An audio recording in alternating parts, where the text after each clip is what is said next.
You good? Okay, Ready to go live when you are. thank you. All right, I'd like to call this meeting to order. This is February 17, 2022, meeting of the Topsham Select Board being broadcast from John Ray Russell Meeting Room. First order is Pledge of Allegiance. Please rise.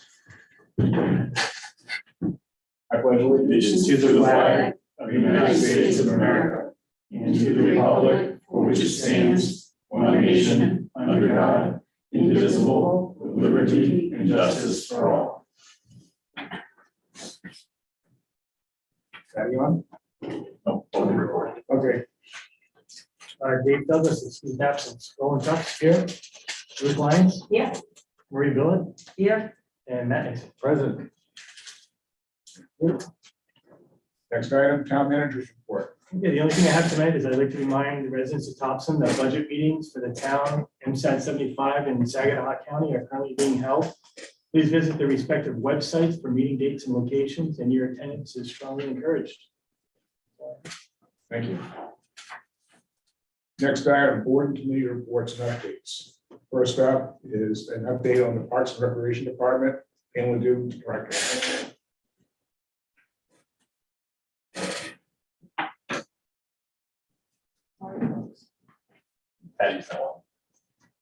Just in time. Good evening. How's everybody? Great. Well, it's been a busy winter, I'm happy to say.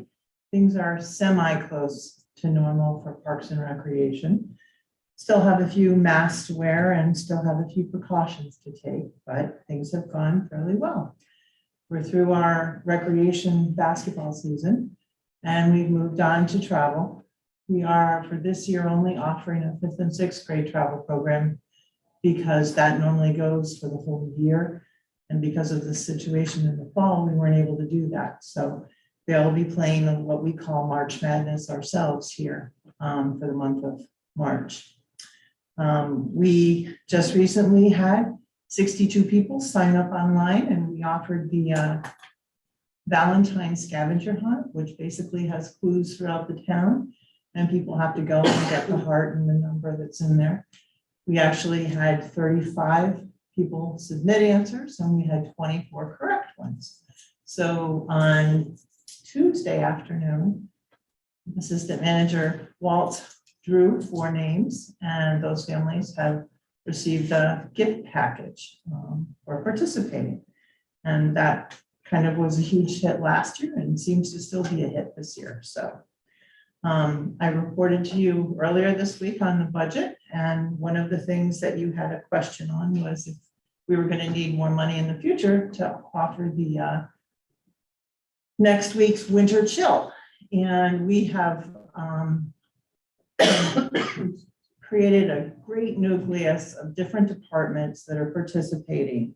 We have the Public Works Department, who has been very creative out there with trying to create some areas of snow that we can sculpt and slide on. As we all know, Ed is pretty clever at what he can pull together out at the transfer station, and we put him in charge of the fire again. We're crossing our fingers this time he can make it burn. If you all recall the New Year's Eve that we couldn't get the tree to go. In addition, we found we have a hidden asset in our fire department. Chief Chris Laughlin is an avid fisherman. He's providing us with a few of the traps that we'll be sharing. His father is coming to be our grill king for the day, and he'll be handling hot dogs and doing all that stuff out there.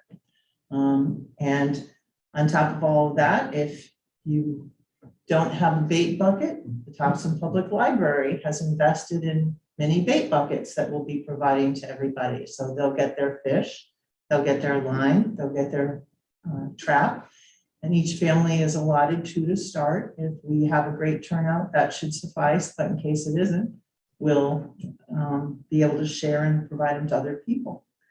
And our final involvement is the police chief and the SRO officer who will be joining us. And weather providing, we'll have snowshoeing that kids can try snowshoes. We have some snowshoes that we've been able to get a hold of, and we'll be offering snowshoes. So we're very excited, and I think if anything, it'll be as we've learned from the Santa visits through the neighborhoods, it creates community amongst the department heads and creates a great environment, and we're excited to do it. So we had a meeting, we have another meeting next Tuesday morning, and we'll be ready Wednesday. The rain has gone out of the forecast as of today for Wednesday, so given that, there's 9 inches of ice at least out there, so we're very hopeful and very optimistic that we'll have a good turnout, and that should go well. March 1st, we'll go live with all of our spring programs, which are lacrosse from grades 3 through grades 8, and T-ball and youth baseball. So we'll start taking those names, and folks can make sure they have an account with us at topshamparksrec.com. And other than that, any questions for you that I can provide? I know the winter chill was what folks were most curious about. But thank you. Thank you, Bill. Thanks very much.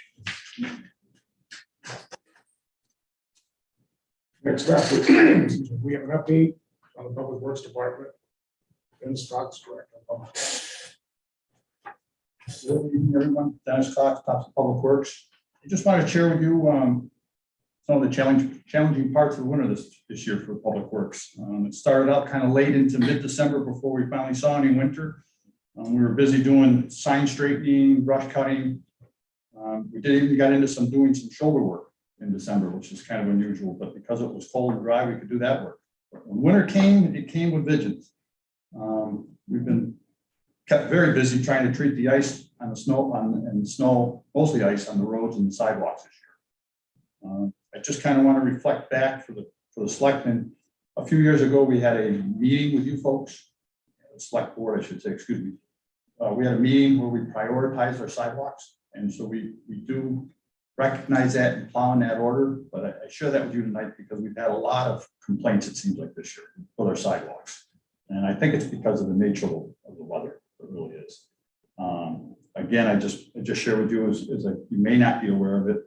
Some of you, we plow the walks after the streets. The same fellows that are doing the street plowing are doing the sidewalk plowing, so they aren't done beforehand.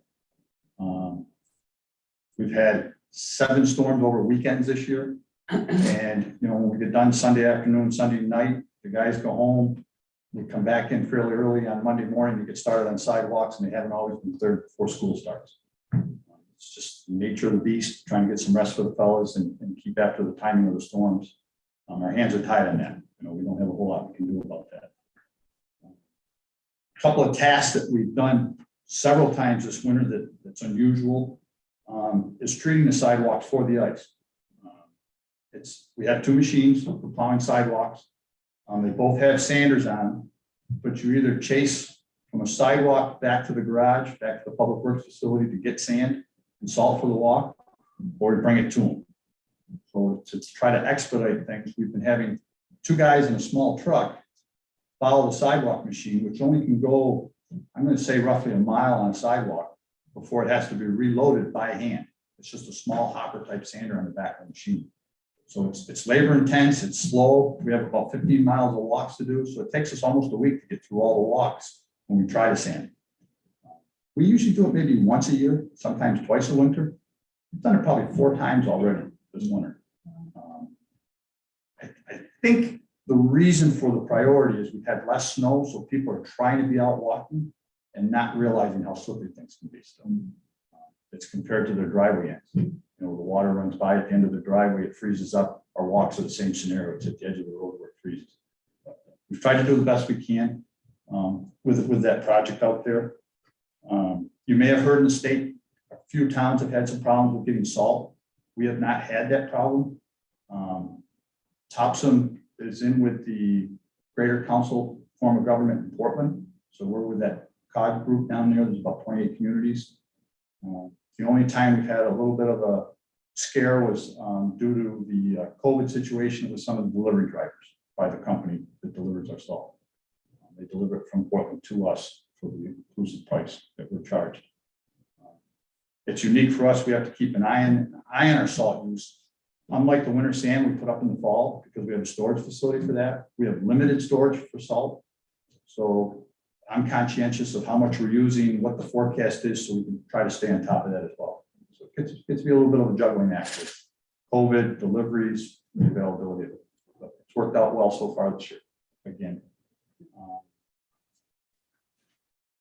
That's probably the biggest share of what we've been doing, although it doesn't seem like we've plowed a lot of snow. We have been real busy with the ice this year. One other thing I just want to share, because we have taken a couple phone calls on it, is that a couple of newer trucks have the diesel fuel exhaust systems on them where it's a treatment. It's a treated exhaust system. There's sensors on the exhaust, so if the exhaust doesn't run warm enough to help burn internally the carbon monoxide that's given off, the truck sensor will actually shut the truck down. It'll put the truck into what they call a rehab mode. The driver has to pull over. It takes about 20 minutes for it to kick in, burn off the exhaust, clear out the system so the truck can then move forward again on a plowing road. We've had a couple of folks wonder why the truck's sitting in Arbor Avenue and it's not moving, because it had to go to a regen situation. It's not that the driver took a break on us, but it gets challenging sometimes when we're in the middle of the storm and the truck does that to us now. But it's because we're at slow speeds traveling, plowing snow versus a truck that's out on the highway moving right along, creating enough heat to keep up to that. We have had one real challenging winter storm, January 29th. It's probably been one of the most challenging for my career, being out plowing in that with the fellows. We went about 3 hours with blizzard conditions. You couldn't see in front of you. Some of the fellows came in. Those that could stay out did. They did so slow and easy, but we stayed after it. We got through it, and it worked out well. The guys did a great job. We have one call driver that came in and worked with us that night, and it worked out real well. And I think the town was served well. While we're in plowing snow, we're also maintaining police and fire department facilities during the night like that. So we're a busy department, even when it's not snowing out, trying to take care of things. Questions? I just said, are the trucks, will they always do that? These are the new trucks, right? Just the newer trucks do that because of the emissions that are on them And now. will they always do that? Or will they, Well, the reason they do it is because right? we're not traveling fast enough when we're plowing snow to create enough heat in the motor to keep up with it. Summer months, we don't have that problem so much. The air temperature is better and the trucks are moving right along. But when we get slowed down 5-10 miles an hour for hours on end, plowing snow is when it causes that truck to have to go into that regen. It's the federal rules and regulations on truck exhaust. Thank you. Thank you, team, for all the hard work. Great job. Absolutely. Thank you. Yep. All right, next item, public comment. I'd like to say something if you don't mind. Yes, please. Oh, yes. On behalf of the town staff and select board, I'd like to wish Patty Williams, who's been a secretary for quite a while and taking minutes, a very happy birthday. Happy birthday to you. Happy birthday to you. Happy birthday, dear Patty. Happy birthday to you. I see that. Happy birthday. Correspondence, anyone have any? No. Adjustments to the agenda? No. Consent calendar, approval of the minutes of the regular select board meeting of February 3rd, 2022. Do I have a motion? Second. So